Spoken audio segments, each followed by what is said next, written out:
오늘 본문 말씀은 우리가 잘 알고 있는 해당장 야이로의 딸과 12해 동안 혈우병을 앓고 있는 여인 이야기입니다. 이들의 마음은 절박했을 것입니다. 우리가 야이로의 마음으로 그리고 혈우병을 앓고 있는 여인의 마음으로 본문을 읽으면 좋을 것입니다. 8장 40절 말씀입니다. 예수께서 돌아오심에 무리가 환영하니 이는 다 기다렸습니다. 이들이 예수님을 기다렸다는 것은 그만큼 예수님의 도움을 필요로 했던 사람들이 많았다는 것입니다. 41절에서 42절 말씀입니다. 이에 해당장 야이로라는 사람이 와서 예수의 발 아래 엎드려 자기 집에 오시기를 간구하니 이는 자기에게 12살 된 외딸이 있어 죽어감이르라. 해당장은 이 당시 사회에서 상류층에 속한 사람이었습니다. 누가는 왜 굳이 해당장이라는 사람의 직업에 대해서 이야기를 했을까요? 12살이라는 나이는 그 당시 유대 사회에서 결혼을 할 수 있는 나이를 뜻합니다. 이런 외동딸이 죽어가는 모습을 지켜보고 있는 야이로의 애타는 심정이 체면을 불구하고 예수님이 발 아래 엎드리게 만든 것입니다. 해당장은 모든 사람들이 잘 알고 있었을 것입니다. 그런 해당장이 예수님의 발 아래 엎드려 자기 딸을 살려달라고 하니 많은 사람들은 놀랐을 것입니다. 8장 43절 말씀입니다. 이에 12해를 혈루증으로 앓는 중에 아무에게도 고침을 받지 못하던 여자가 여인의 병을 앓아온 횟수와 야이로의 딸이 살아온 횟수가 같음을 알 수 있습니다. 12해 동안 두 사람의 삶은 정반대의 삶을 살았을 것입니다.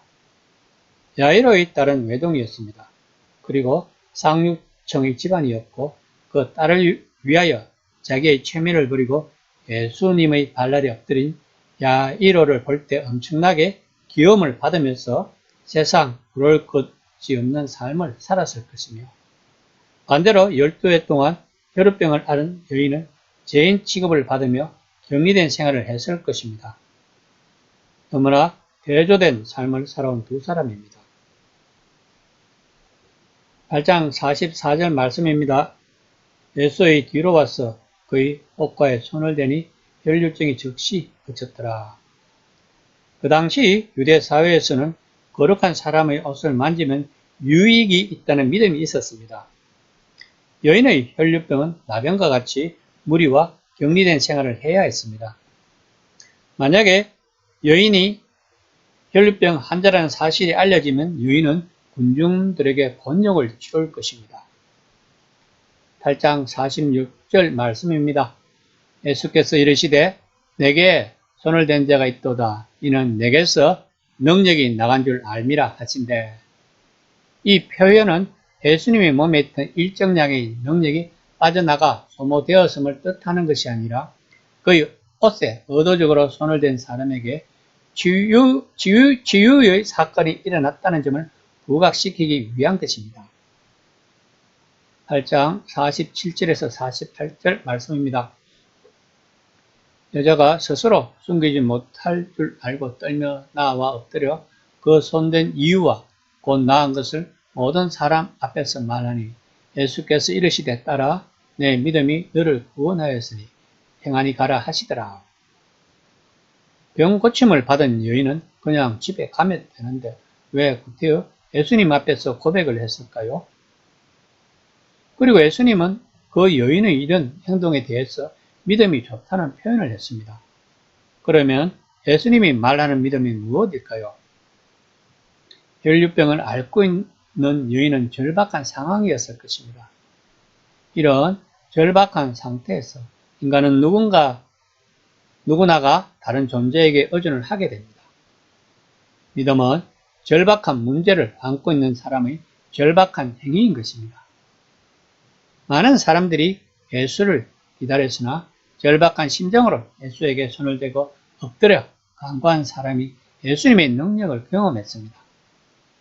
그 믿음의 결과로 여인은 병고침을 받았으며 공동체로 복귀할 수 있는 것이었습니다.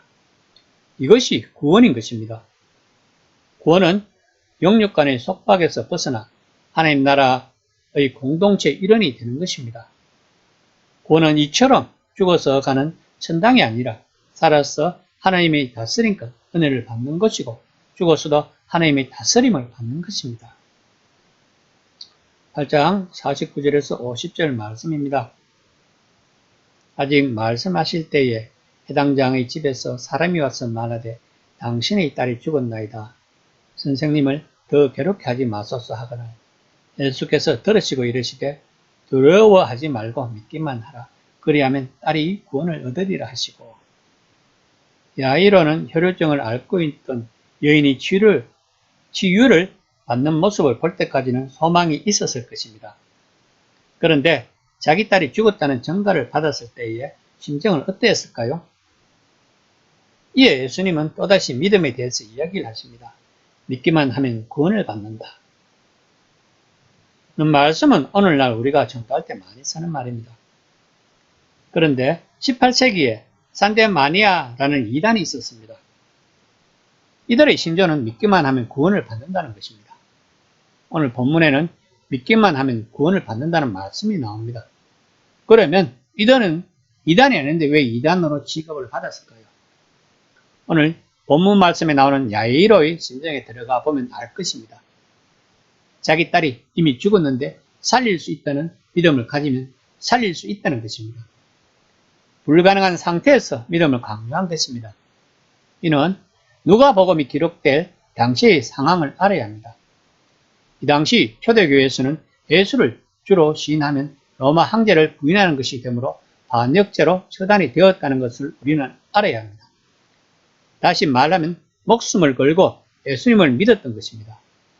이처럼 우리는 믿음을 너무 가볍게 여기면 안 된다는 것입니다. 믿음은 그에 상응하는 믿음의 열매가 나타나야 하는 것입니다. 8장 56절 말씀입니다. 그 부모가 놀라는지라 예수께서 경고하사 이 일을 아무에게도 말하지 말라 하시니라. 예수님은 이처럼 항구령을 내리시는 것은 예수님이 메시아로서의 사역을 할 것이 많이 남아 있었기 때문입니다.